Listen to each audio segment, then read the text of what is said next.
Hello दोस्तों, कैसे हैं आप लोग। आई होप कि आप सब एकदम बढ़िया होंगे और तैयारी भी आपकी जो है अच्छी चल रही होगी। तो अब देखो, आज जो है 9 तारीख हो गई है, तो अब आपके एग्ज़ाम में ज़्यादा टाइम बचा है नहीं। तो जितना भी टाइम बचा है उसको आपको जो है बहुत ही अच्छे से यूटिलाइज़ करना है। एक पूरी स्ट्रेटजी के साथ उसको आपको रोज़ जो है रिवीजन ज़्यादा से ज़्यादा करना है और ज़्यादा से ज़्यादा क्वेश्चंस की प्रैक्टिस करना है। और जो क्वेश्चन देखो, आपके पहले जो टेस्ट आपने दिया होगा अभी से पहले 1 महीना से पहले, या तो आप टेस्ट देना स्टार्ट किए होंगे या फिर आप बहुत पहले से अगर आप दे रहे हो टेस्ट मतलब, तो आपने टिक तो किया ही होगा जो क्वेश्चंस आपके गलत हुए हैं। तो इस टाइम पे अभी देखो, इस टाइम पे सबसे जो ज़्यादा इम्पोर्टेंट है, जो क्वेश्चंस आपने प्रीवियस जो अटेम्प्ट में आपने गलत किए हैं उसको आपको एक बार देख लेना है कि आपने जो है कौन कौन से क्वेश्चंस थे, कहाँ किस चैप्टर के थे और उनका किस कॉन्सेप्ट पे बेस्ड क्वेश्चंस हैं जिनको आपने गलत किया था। तो एक बार जो है आप उन क्वेश्चंस को एक बार रीड आउट कर लो, उनको फिर से रिवाइज़ कर लो। तो आई थिंक वो क्वेश्चन आपके लिए काफ़ी हेल्पफुल होंगे, ताकि अगर वैसे क्वेश्चंस एग्ज़ाम में आ जाएँ तो क्वेश्चंस गलत होने की पॉसिबिलिटी जो है कम रहेगी आपकी।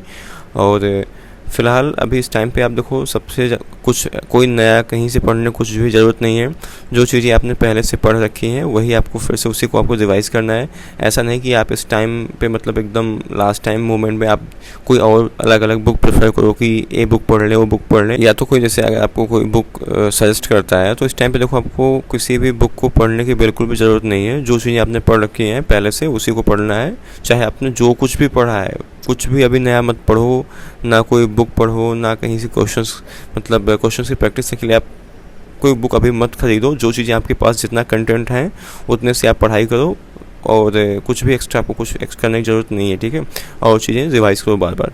तो आज की वीडियो में जो है हम लोग नर्सिंग एप्टीट्यूड के कुछ क्वेश्चंस की प्रैक्टिस करेंगे जो आपके एग्ज़ाम के पॉइंट ऑफ व्यू से काफ़ी ज़्यादा इंपॉर्टेंट है। और नर्सिंग एप्टीट्यूड काफ़ी हाई स्कोरिंग पोर्शन होता है, क्योंकि इसमें जो क्वेश्चंस होते हैं वो लगभग बायोलॉजी के कॉन्सेप्ट पे ही बेस्ड होते हैं। बस थोड़ा उनका नर्सिंग से टच होता है कि नर्सिंग से रिलेटेड कुछ चीज़ें उसमें पूछी जाती हैं। तो आप लोग जो है आज का जो सेशन है इसको काफ़ी अच्छे से देखना और वीडियो को पूरा एंड तक देखना। वीडियो जो है आप लोगों के काफ़ी ज़्यादा इंपॉर्टेंट होने वाली है। कई सारे जो आपके कॉन्सेप्ट होंगे जो आज क्लियर होंगे आई थिंक। तो चलते हैं क्वेश्चंस की प्रैक्टिस करते हैं। तो देखो, जो पहला क्वेश्चन है, पहले क्वेश्चन में बोल रहा है कि in hospital which one of the following technology use to detecting physical chemical and biological signals and provides a way of measuring recordings.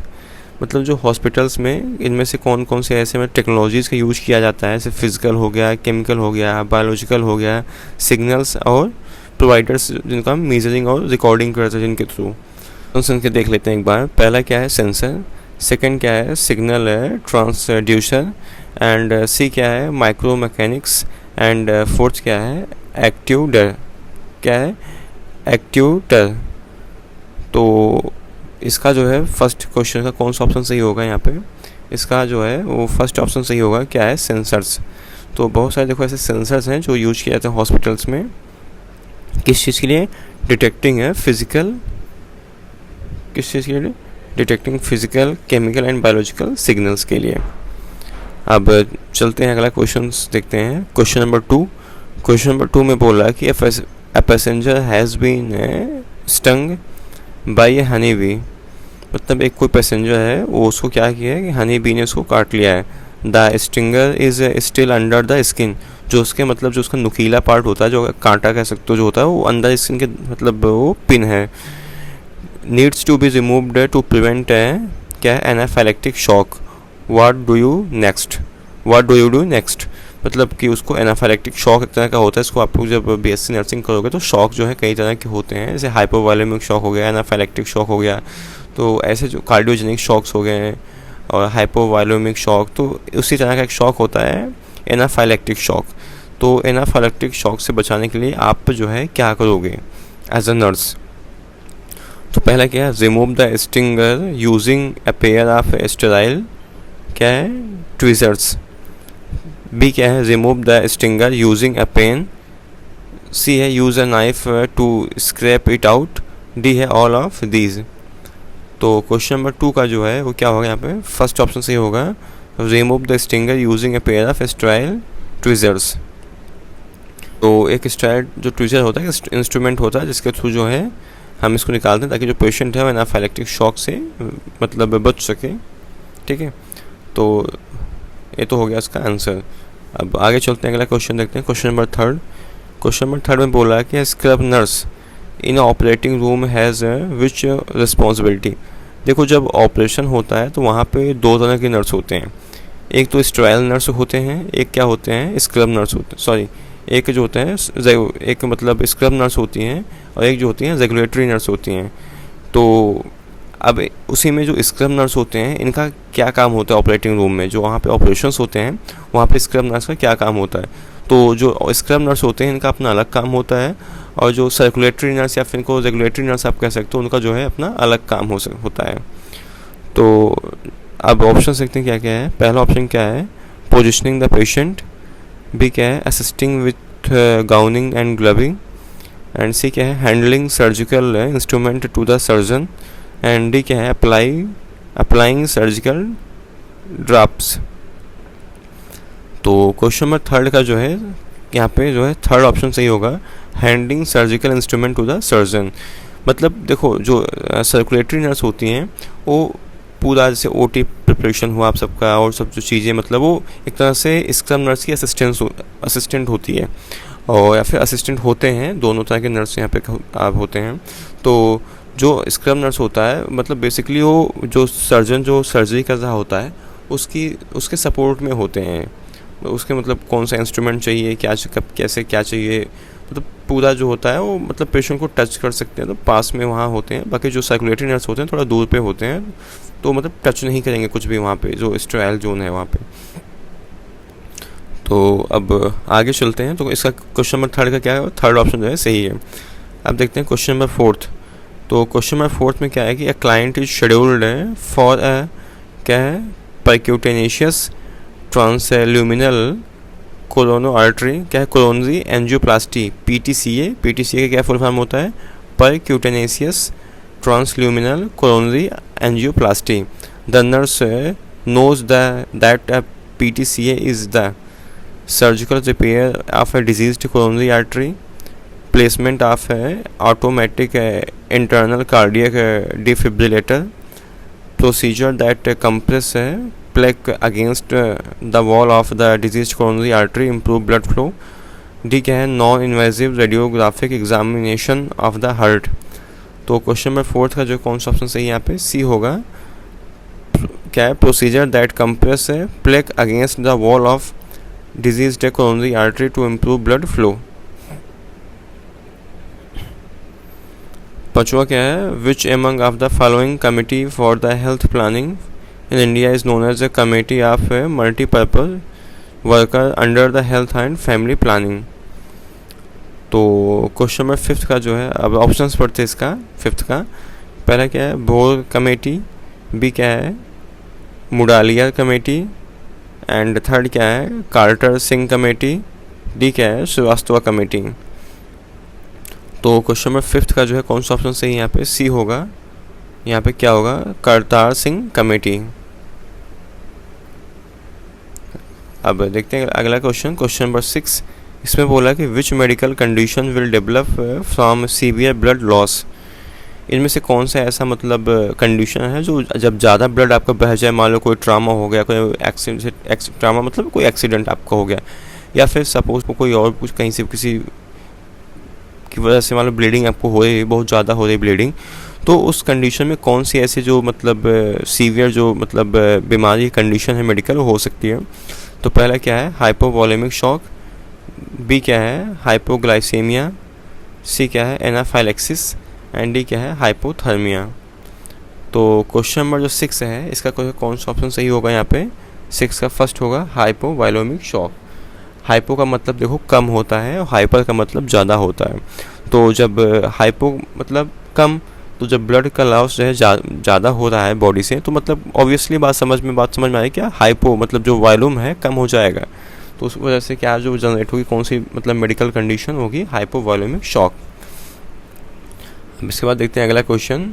अगले क्वेश्चन में है कि newborn failure to pass meconium within the first 24 hours after birth में indicate which of the following.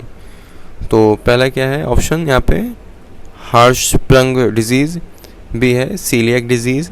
And C क्या है, क्या है, इंस्टू susception, and D क्या है, एब्डोमिनल वॉल डिफेक्ट। तो क्वेश्चन नंबर 7 का जो है क्या होगा यहाँ पे, फर्स्ट ऑप्शन सही होगा। तो क्या होगा, हार्टस्प्रंग डिजीज़। अब इसके बाद देखते हैं अगला क्वेश्चन जो कि है क्या, क्वेश्चन नंबर 8। क्वेश्चन नंबर 8 में बोला है कि what are the role and responsibility of a community health nurse. जो कम्युनिटी हेल्थ नर्स होते हैं इनका क्या मतलब रिस्पॉन्सिबिलिटी होती है, क्या इनका रोल होता है। तो पहला क्या है, clinical role of direct care provider, educator role, C क्या है, मैनेजियल रोल, एंड डी क्या है, all of the above.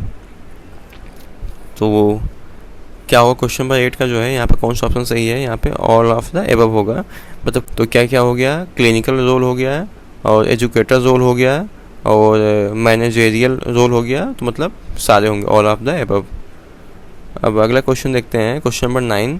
Question number 9 में बोल रहा है कि the optimum number of speakers in a panel discussion for health education is. मतलब अगर हेल्थ एजुकेशन पे कोई अगर डिस्कशन होनी है तो उसमें जो है कितने मतलब मिनिमम नंबर ऑफ जो है वो मेंबर्स आपके हो सकते हैं। तो बेसिकली आपको उसको बताना है। तो क्या होगा यहाँ पे, ऑप्शंस क्या क्या हैं, पहला है 10 to 12, बी है 4 to 8, सी है 10 to 20 एंड डी क्या है 10 to 15। तो जो क्वेश्चन नंबर 9 है, क्वेश्चन नंबर 9 का जो है कौन सा ऑप्शन यहाँ पे सही है, वो होगा बी ऑप्शन। कितना होगा, 4 to 8। ठीक है, कितना होगा, पैनल में क्या, पैनल में जो है कौन कौन से इंक्लूड होते हैं, पहले चेयरमैन आपके होते हैं और 4 से 8 क्या होते हैं, स्पीकर होते हैं। उसके बाद देखते हैं अब अगला क्वेश्चन। अगले क्वेश्चन में कि a doctor who has specialised in brain and nerves is called.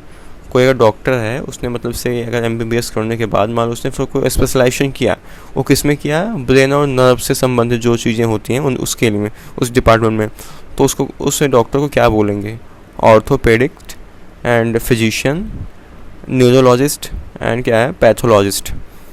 तो क्वेश्चन नंबर 10 का जो है कौन सा ऑप्शन सही है, यहाँ पे सी होगा, न्यूरोलॉजिस्ट।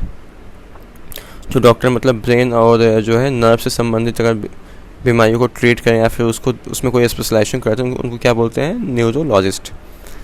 अब इसके बाद अगला क्वेश्चन देखते हैं जो कि है क्वेश्चन नंबर 11।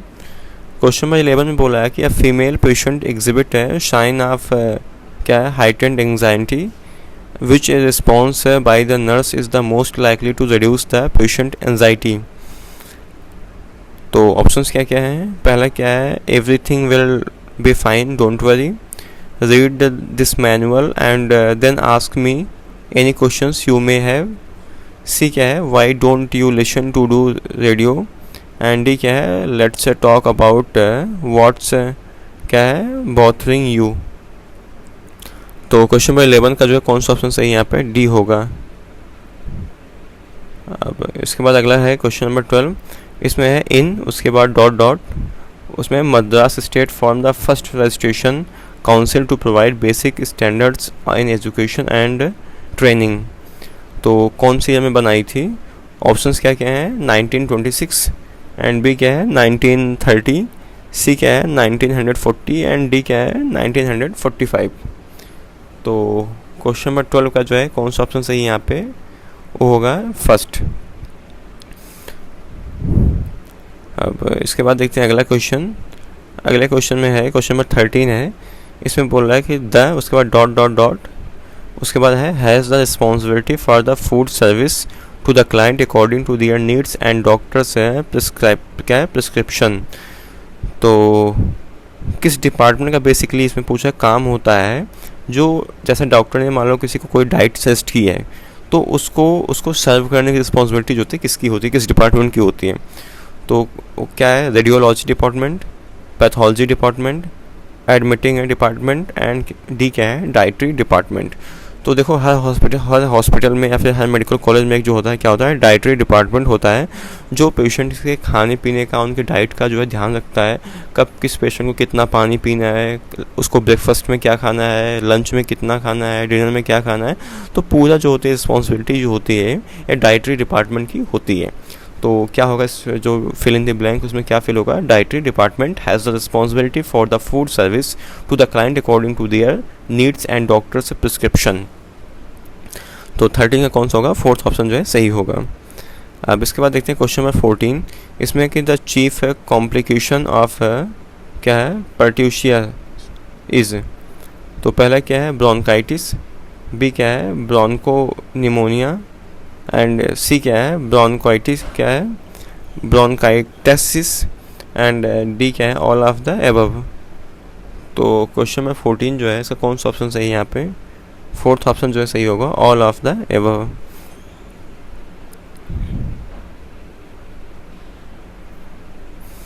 उसके बाद देखते हैं क्वेश्चन नंबर 15। क्वेश्चन नंबर 15 बोला है कि on 2 October 2014 the Swachh Bharat run in new Delhi was organised by. 2014 में 2 अक्टूबर 2014 में जो स्वच्छ भारत मिशन जो है प्रारंभ हुआ था दिल्ली में, किस ऑर्गेनाइजेशन के थ्रू, ठीक है, मतलब कहाँ पे ऑर्गेनाइज्ड हुआ था ये चीज़। तो पहला क्या है, राजघाट, बी क्या है प्रगाऊ मैदान, सी क्या है राष्ट्रपति भवन, एंड डी क्या है नन ऑफ दीज। तो क्वेश्चन नंबर 15 का जो है कौन सा ऑप्शन सही होगा यहाँ पे, होगा राष्ट्रपति भवन, मतलब कि सी ऑप्शन जो है सही होगा। उसके बाद देखते हैं अगला question, question number 16। Question number 16 में बोला कि while caring for the client, client का मतलब देखो पेशेंट समझा करो आप, कहीं क्लाइंट वर्ड आ रहा है मतलब क्या, patient. While caring the patient during the first hour after क्या, डिलीवरी। अगर मान लो कोई क्लाइंट है, उसकी डिलीवरी हुई है, तो पहले घंटे में the nurse determine that uterus is a boggy and there is a vaginal bleeding. मतलब यूट्रस जो है हल्का सा आपका फुला हुआ है और क्या है, वाजाइना के थ्रू क्या होगा, ब्लीडिंग हो रही है। तो what should be the nurse first action, as a nurse आप क्या पहला काम आप करोगे।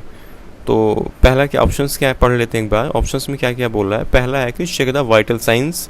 वाइटल साइंस का मतलब जैसे कि आपका टेम्परेचर चेक करोगे, पल्स चेक करोगे, बीपी चेक करोगे, उसका रेस्पिरेशन रेट चेक करोगे, तो ये सब किस में आते हैं, टेम्परेचर में आते हैं। तो देखो अब मैं आपको एक यहाँ पे मतलब निमोनिक बता दूँ, TPR BP। तो वाइटल्स में क्या क्या आता है, टेम्परेचर आता है आपका, पल्स आता है, रेस्पिरेशन आता है, ब्लड प्रेशर आता है, ठीक है। तो इस चीज़ आपको याद रखना। आपसे मान लो क्वेश्चन पूछ सकते हैं वाइटल साइंस में कौन कौन सी चीज़ें इंक्लूड हैं। तो उसके बाद देखते हैं अगला क्वेश्चन है, क्वेश्चन ऑप्शन है बी है क्या है, massage and fundus, massage the fundus, and C क्या है offer a bed pan, D क्या है चेक फॉर द पेरिनियल क्या है लेसरेशंस। तो क्वेश्चन नंबर 16 का जो कौन सा ऑप्शन है यहाँ पे होगा, बी होगा मसाज द फंडस। जो फंडस रीजन होता है, फंडस रीजन में क्या होगा, मसाज करोगे आप। इसके बाद देखो एक फिगर, मतलब यहाँ पे फिगर बेस्ड क्वेश्चन है, सिंबल बेसिकली है। तो सिंबल में क्या बोला, the given symbol represent the in the hospitals. एक यहाँ पे आपको सिंबल बताया गया, सिंबल को बताना है कि हॉस्पिटल्स में जो होता है सिंबल का यूज़ कहाँ के लिए जो है किया जाता है। तो पहला क्या है options, ultrasound service, and B क्या है फिजिकल थेरेपी, सी क्या है रेडियोलॉजी, एंड डी क्या है मैमोग्राफी।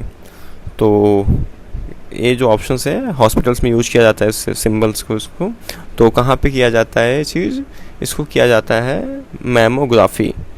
तो मैमोग्राफी अभी मतलब आप लोगों को नहीं पता होगा, बट मैमोग्राफी देखो एक प्रोसेस होता है using low energy X-rays to examine the human क्या है breast for the diagnosis and screening. तो यहाँ पे मैमोग्राफी आप इसको मतलब ब्रेस्ट की जो डायग्नोसिस के लिए इसको यूज किया, स्क्रीनिंग के लिए यूज किया जाता है। तो आप यहाँ से इस फिगर से आप बता सकते हो, तो इसको फिगर को ध्यान रखना। उसके बाद देखते हैं अगला क्वेश्चन, क्वेश्चन नंबर 18 है। इसमें what is the objective of Janani Suraksha Yojana. एक योजना चली थी जिसका नाम था कि जननी सुरक्षा योजना। इसका जो ऑब्जेक्टिव मतलब कि इसके मतलब क्या क्या महत्व क्या थे, ठीक है। तो पहला क्या है, increase the literacy of women, B क्या है reduce the maternal and neonatal mortality, C क्या है increase the sex ratio, and D क्या है इंक्रीज द वुमेन सिक्योरिटी। तो क्वेश्चन नंबर 18 का जो है कौन सा ऑप्शन सही होगा यहाँ पे, बी होगा क्या होगा रिड्यूस है मैटरनल एंड न्यूनेटल मॉर्टेलिटी, मतलब कि जो माँ और शिशु है उसके जो मरने का रेट है, जैसे प्रेगनेंसी के टाइम पे कई बार ऐसा होता है कि मतलब या तो माँ मर जाती है तो बच्चे मर जाते हैं। तो उन सब चीज़ों को कम करने के लिए जो मॉर्टेलिटी रेट थी उसको कम करने के लिए इस योजना को लाया गया था, क्या था वो, जननी सुरक्षा योजना। इसके बाद अब बढ़ते हैं अगले क्वेश्चन पे। अगला क्वेश्चन है क्वेश्चन नंबर 19। क्वेश्चन नंबर 19 आपको पहला है डैश आपको दिया गया है, फिल करना है आपको इसमें।